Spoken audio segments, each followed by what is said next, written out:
Janelle, Dr. Doherty spoke about how different groups experience emergencies differently based on their wealth and their financial health. We know that people of color in the U.S. are significantly more likely to feel the financial strain of housing and lack of necessities when it comes to health insurance. They bring in less monthly income when compared to whites. When you think of this, do you think of any particular ways in which we can close the gap? Well, yes, there are lots of things that can be done. And I think it starts with, particularly when you talk about the racial wealth gap, because there's a wealth gap generally, and then there's a racial wealth gap. When you talk about, for example, the black-white racial wealth gap, we have to start with what are the origins of it and some of the key components. What drives that gap? What has driven it? And if we look historically, we look historically, it starts with slavery, and you come on up over the generations through Jim Crow and all of the practices of the 20th century. In particular, people would certainly highlight redlining and the impacts of that, and what's happened with housing in the U.S.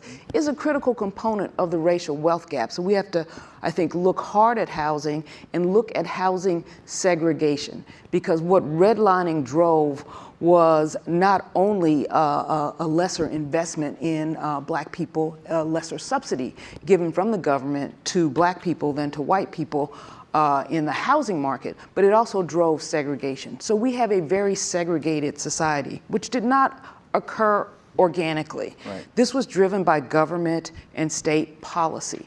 We are still very segregated. And then when you layer that with wealth and income disparities, you'll see that we have, I would say, a gross concentration of race and poverty in the African-American community that you do not see in the white community.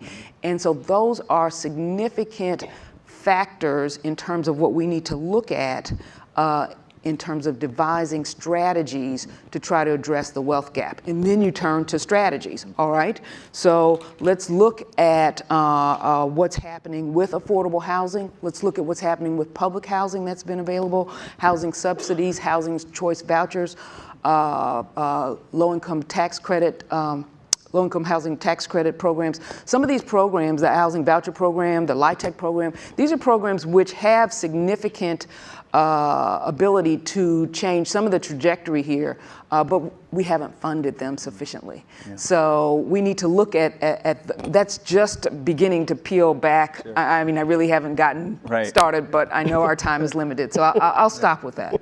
Well, you did mention income disparities, and I wanted to talk to Melissa about that. A lot of the conversation we have coming out of government, particularly the White House right now, is touting low unemployment rates for Black Americans, low unemployment rates for women. How have working people and communities of color, how have women fared in this economy that's largely viewed as a very healthy one?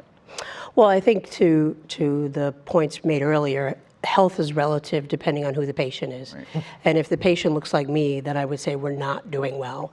And I do think that this complexity of race and class has created lots of myths around who is doing well and who isn't, depending on what your points of comparison are.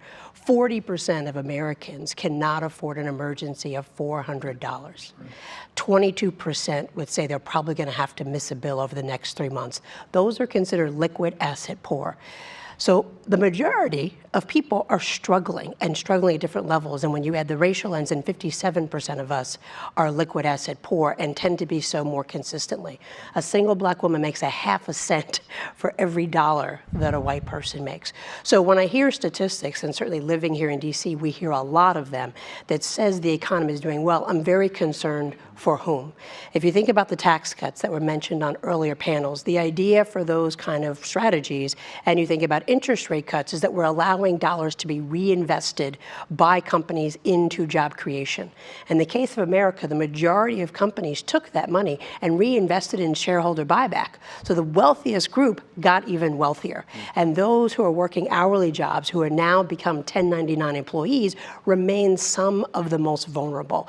And so I think the issue of income inequality is extremely important for all races, but certainly when you think about African Americans, coupled coupled with the fact that we already know, based on stories that many outstanding publications have done, our cost of living is already higher because we don't own homes. We had a 40% drop in home ownership, and rental rates are outrageous. Just try to live anywhere in the District of Columbia. If you think about if you happen to be a homeowner, we know that vicious cycle of redlining, that you're spending more. And so the reality is that regardless of the health and what that aggregate number says, individuals are truly struggling. If you think about entrepreneurs, at Georgetown, I have the privilege to be a professor in the business school, and we did a study that said it costs $250,000 more at the very least for a person of color to start the same exact business as their white male peer. So we have to recognize that while it may seem that things are well, for individuals in certain communities, the persistence from slavery till now has allowed a lack of equity in terms of our ability to advance. You